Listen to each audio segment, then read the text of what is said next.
सबसे पहला क्वेश्चन है, मनुष्य, पशु या पौधे के अवशेष की प्राचीनता का निर्धारण किस विधि से करते हैं? यानी कि ये कैसे पता करते हैं कि जो मनुष्य, पशु या फिर कोई पौधा है उसका जो अवशेष हमें प्राप्त हुआ है वो कितना प्राचीन है या फिर किस काल का है? तो ऑप्शन ए है कार्बन 14 पद्धति, ऑप्शन बी है ताप समदीप्ति विधि, ऑप्शन सी है पोटेशियम आर्गन विधि और डी स्टोन हैमर विधि। तो इसका आंसर है ए कार्बन 14। कार्बन 14 विधि के द्वारा हम लोग मनुष्य, पशु या पौधे के अवशेष की प्राचीनता का निर्धारण कर। अगला प्रश्न है, उत्तर भारत को दक्षिण भारत से कौन पर्वत अलग करती है? यानी कि ऐसी कौन सी पर्वत है जो उत्तर भारत और दक्षिण भारत को अलग अलग करती है? पहला ऑप्शन है हिमालय पर्वत, दूसरा है विंध्य पर्वत, तीसरा पूर्वी घाट या फिर चौथा पश्चिमी घाट। तो इसका आंसर है बी विंध्य पर्वत। विंध्य पर्वत ही उत्तर भारत को दक्षिण भारत से अलग करती है। अगला है, चावल का प्राचीन प्रमाण कहाँ से मिला है? तो कोल्डिहवा, ब्रह्मगिरी, मेहरगढ़ या फिर बुर्जहोम। तो चावल का प्राचीन प्रमाण कोल्डिहवा से मिला है। अगला है, भारतीय उपमहाद्वीप में आरंभिक मानव के निशान किस राज्य से अधिक मिला है? यानी कि जो मानव के निशान है वो किस राज्य से सबसे अधिक मिले हैं? तो सबसे पहले बिहार, बी उत्तर प्रदेश, सी मध्य प्रदेश या डी गुजरात। तो ऑप्शन होगा सी मध्य प्रदेश। पांचवा प्रश्न है, प्रारंभिक औजार प्रायः किस चीज से बने होते हैं? ए लोहा, बी पत्थर, सी तांबा या डी कांसा। तो प्रारंभिक औजार प्रायः पत्थरों के बने होते हैं। अगला प्रश्न है, आरंभिक मानव बस्तियों से जुड़ा पैसरा नामक स्थल बिहार के किस जिले में है? तो गया, गोपालगंज, मुंगेर या फिर दरभंगा। तो ऑप्शन सी मुंगेर। आरंभिक मानव बस्तियों से जुड़ा पैसरा नामक बिहार के मुंगेर जिले में है। 7, पाषाण काल को कितने भागों में बांटा जाता है? ए 4, बी 3, सी 5 या डी 2। तो पाषाण काल को 3 भागों में बांटा जाता है। अगला है, सबसे पहले किस जानवर को आदमी ने पालतू बनाया? यानी कि सबसे पहले आदमियों द्वारा किस जानवर को पालना शुरू किया गया? ए कुत्ता, बी बंदर, सी गाय या डी बकरी। तो आंसर है ए कुत्ता। अगला प्रश्न है, गेहूं का प्राचीन साक्ष्य कहाँ से प्राप्त हुआ है? ए मेहरगढ़, बी हल्लूर, सी चिरांद, डी पैयमपल्ली। ए मेहरगढ़। अगला प्रश्न है, चावल का प्रमाण भारत में कहाँ से मिला है? ए कोल्डिहवा, बी मेहरगढ़, सी चिरौंद या डी पैसरा। तो ऑप्शन ए कोल्डिहवा। कौन हड़प्पा कालीन स्थल नहीं है? ए मोहनजोदड़ो, बी लोथल, सी कलिबंगा या डी हस्तिनापुर। डी हस्तिनापुर। किस शहर में बंदरगाह के अवशेष मिले हैं? ए लोथल, बी रापेण, सी कलिबंगा या डी धौलावीरा।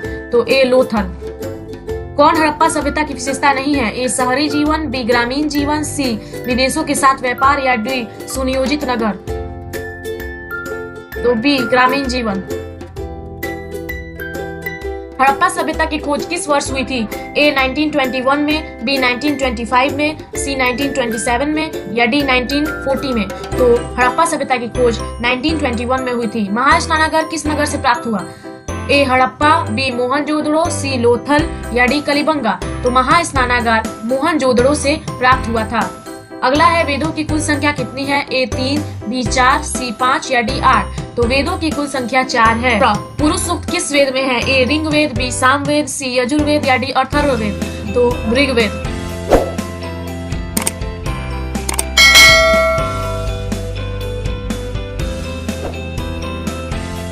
अगला प्रश्न है, ऋग्वैदिक काल का प्रमुख व्यवसाय क्या था? ए कृषि, बी पशुपालन, सी शिल्प या डी उद्योग। तो ऋग्वैदिक काल का प्रमुख व्यवसाय पशुपालन था। इनाम गांव किस राज्य में है? ए बिहार, बी उत्तर प्रदेश, सी पंजाब या डी महाराष्ट्र। तो इनाम गांव महाराष्ट्र में है। महाजनपदों का विवरण प्राप्त होता है? ए ऋग्वेद, बी बौद्ध और जैन ग्रंथ, सी चित्र दूसर पात्र या डी ब्राह्मण ग्रंथ। बौद्ध और जैन ग्रंथ। कौन सा महाजनपद बिहार में है? ए अंग, बी कोसल, सी कौशाम्बी या डी अवंती। अंग जनपद बिहार में है। राजा भूमि की उपज का कितना हिस्सा प्राप्त करता था? ए 6वां, बी 7वां, सी 5वां या डी 4था। तो राजा उपज का 6वां हिस्सा प्राप्त करता था। मगध के शासन अजात शत्रु की राजधानी कहाँ थी? ए पाटलिपुत्र, बी गया, सी वैशाली या डी राजगृह। तो मगध के शासक अजात शत्रु की राजधानी पाटलिपुत्र थी। 24, इनमें से कौन गणराज्य था? ए मगध, बी कौशल, सी वत्स, डी लिच्छवी। गौतम बुद्ध का जन्म कब हुआ था? तो 563 ईस्वी पूर्व या 463 ईस्वी पूर्व या 540 ईस्वी पूर्व या 551 ईस्वी पूर्व। तो गौतम बुद्ध का जन्म 563 ईस्वी पूर्व में हुआ था। जैन ग्रंथ के संस्थापक कौन थे? ए पार्श्वनाथ, बी ऋषभदेव, सी महावीर या डी गौतम बुद्ध। तो जैन धर्म के संस्थापक महावीर जी थे। अगला है, महावीर की मृत्यु कब हुई? ए 438 ईस्वी पूर्व, बी 468 ईस्वी पूर्व, सी 322 ईसा पूर्व या डी 298 ईसा पूर्व। तो महावीर की मृत्यु 468 ईसा पूर्व में हुई। जल मंदिर कहाँ है? ए पावापुरी, बी राजगृह, सी नालंदा या डी वैशाली। तो जल मंदिर पावापुरी में है।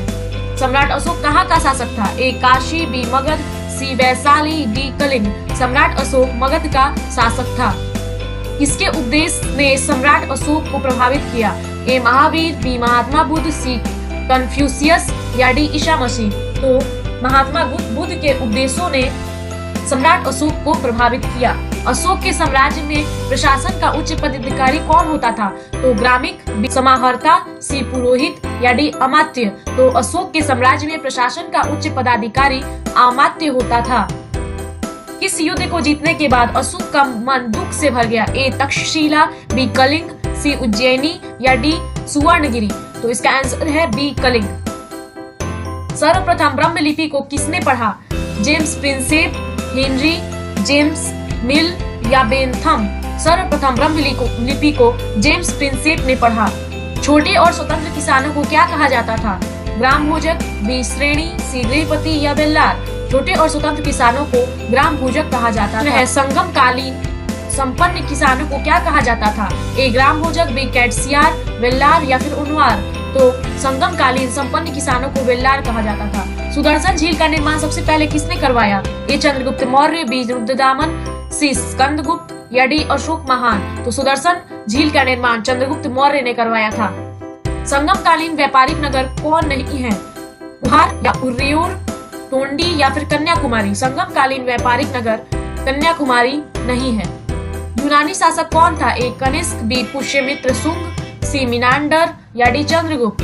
तो यूनानी शासक मिनांडर था। कनिष्क की राजधानी कहाँ थी? ए काबुल, बी पेशावर, सी अमृतसर या डी यारकंद। तो कनिष्क की राजधानी पेशावर में थी। शुंग वंश का संस्थापक कौन था? ए पुष्यमित्र, बी अग्निमित्र, सी बृहदर्थ या फिर यशोवर्मन। तो पुष्यमित्र था। समुद्रगुप्त की प्रशस्ति किसने लिखी? ए रविकृति, बी हरिसेन, सी कालिदास या डी अमर सिंह। तो समुद्रगुप्त की प्रशस्ति हरिसेन ने लिखी। हर्षवर्धन किस वंश का राजा था? ए गुप्त वंश, बी मौर्य वंश, सी पुष्यभूति वंश या फिर मौखरी वंश। तो हर्षवर्धन पुष्यभूति वंश का राजा था। मेहरौली के लौह स्तंभ में किस राजा के बारे में जानकारी मिलती है? ए हर्षवर्धन, बी चंद्रगुप्त द्वितीय, सी चंद्रगुप्त मौर्य या डी चंद्रगुप्त प्रथम। तो मेहरौली के लौह स्तंभ में चंद्रगुप्त द्वितीय राजा के बारे में जानकारियां मिलती हैं। 44वां प्रश्न है, नालंदा विश्वविद्यालय में विद्यार्थियों को कैसे प्रवेश मिलता था? ए राजा के कहने पे, बी सवाल पूछकर जांच परीक्षा द्वारा, सी पैसा लेकर या डी राजा के नौकरों को। तो नालंदा विश्वविद्यालय में विद्यार्थियों को सवाल पूछकर जांच परीक्षा द्वारा प्रवेश मिलता था। ऐहोल अभिलेख किस राजा की प्रशस्ति है? तो नरसिंह वर्मन, बी पुलकेशिन द्वितीय या सी हर्षवर्धन या डी समुद्रगुप्त। ऐहोल अभिलेख पुलकेशिन द्वितीय की प्रशस्ति है। ज्ञान शकुंतलम की रचना कालिदास ने की। यह क्या है? ए उपन्यास, बी नाटक, सी कहानी या डी कविता। तो अभिज्ञान शकुंतलम एक नाटक है। 47वां प्रश्न है, मंदिर में महत्वपूर्ण भाग जहाँ देवताओं की प्रतिमा रखी जाती थी। प्रदक्षिणा पथ, बी गोपुरम, सी गर्भगृह या डी दालन।